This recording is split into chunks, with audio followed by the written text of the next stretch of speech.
Coming up tonight on Undeniable, my guest is Carl Lewis. And, you know, what I love about this opportunity on the Audience Channel, 239, is I get a long period of time, about 2 hours, sitting down with these guests. I hope you got a chance to see Freddie Roach, the boxing promoter. There was so much that didn't even make it. He was that entertaining, and the audience loved him. Carl Lewis, you know, one of the greatest sprinters, most decorated track athletes of all time. And a couple of topics that will stand out, and I want to bring them to your attention. I go back to when Ben Johnson from Canada surprised everybody and won Olympic gold in Seoul, South Korea. Well, Carl finished runner-up. But Carl knew that Ben was cheating. Couldn't prove it. Ben tests positive, and Carl wins the gold medal. But I asked Carl, when do you know when you have this drop in time, like somebody is doing something that they shouldn't be doing? Because it takes a long, long time to drop even a tenth of a second when you're a sprinter. And here's Carl Lewis from tonight's Undeniable.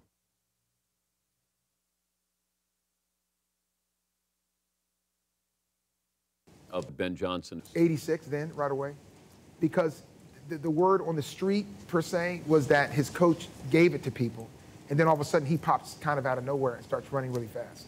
As a sprinter, when do you know, like, how much do you drop in time before you guys notice? Yeah, that's a good question.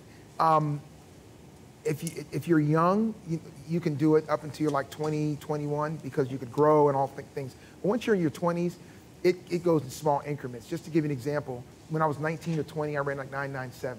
And then I ended up running 9.86 at 30. So it took me 10 years to get 1/10 of a second. So you have someone who was running 10.2, and then 2 years later, they're running 9.9. It just doesn't make sense when you're 25 years old. So that's what we know. Isn't that interesting? Because, you know, we look at somebody improving and you go, oh my gosh, look at what they're running now. But the sprinters, in their world, they're like, no, that doesn't happen. And that led to the topic of Usain Bolt and what Carl thinks of Usain Bolt. 2008, you're quoted as questioning Usain Bolt's times. Mm-hmm. Once again, going back to what we talked about, when you have that precipitous drop, then great runners, great sprinters take notice. What was it about Bolt that made you take notice that maybe this wasn't on the up and up? My thing was, I didn't accuse anyone of anything. But what I said is that we have to question if someone drops that fast like that. If you don't, then you're crazy or a fool or something, whatever I said. And so, of course, it becomes personal. But my issue with drugs has always been the brand. You know, being a sport that people think are on drugs, it's bad for the brand. And I didn't trust it, and so I put it out there. And you know what? People ask me, what do you say now? I said, I already said what I said. So there's nothing to change, and I stand by it. It's not personal. But do you still question Bolt's times? So yeah, of course, I question that. And so that doesn't mean I'm saying he's on it, but we should question it.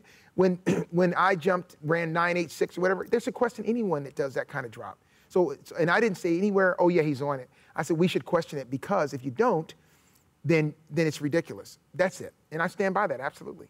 All right, that's Carl Lewis. I sit down with Carl tonight on the show Undeniable on the Audience Channel. That's 239 on DirecTV. As far as, like, how far do you go to question somebody's times? It should everybody question everybody when it comes to track and field? And I know that Usain Bolt and Carl Lewis, they're not friends. They don't see eye to eye here. And you could see why, because Carl is saying, let's question Usain Bolt. I think we have questioned Usain Bolt. Carl also said something about a sprinter that he knows exactly how many steps it will take for him to win. 44 steps. He knows exactly where his feet are. And he said, if I know with those 44 steps, my feet are in the right position, I will win. We're trying to find out how many steps strides that Usain Bolt has. And he's a taller sprinter than Carl Lewis. Yes, Paul. There's a couple articles I've found which study Usain Bolt, and a lot of them think that Usain Bolt's speed is based on his stride as much as his actual revolutions of how he's moving his legs. So if he's taking 44 steps and Carl Lewis is taking 44 steps, and Usain Bolt's stride is 2 inches longer.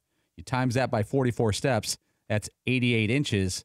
That's 2.5 yards. So that means the same amount of steps would put you 2.5 yards ahead of the competitor behind you, which is where Usain Bolt usually finishes, about 2 yards ahead of the competitors. And he uses 41 steps? That is, a couple people say depending on the race, it's 42, 41 for him. Because Carl's 44. Yeah, and that was in a different generation. Carl's 6'6'1", Usain Bolt's 6'5". So they say his stride, if you estimate it, gives him the advantage, not just the speed of his stride. Yeah, what I loved about this interview tonight with Carl Lewis is just getting inside the head of one of the fastest people in the world.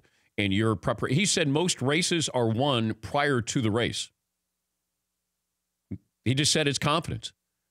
He said, I wanted to show I wanted to show confidence. And then I wanted you to go, uh-oh. And he said probably, 90% of the races are won before the race. So really fascinating, a fascinating personality in Carl Lewis. So that's coming up tonight. For more Dan Patrick Show, tune to Audience Channel 239 on DirecTV or download the Dan Patrick Show app.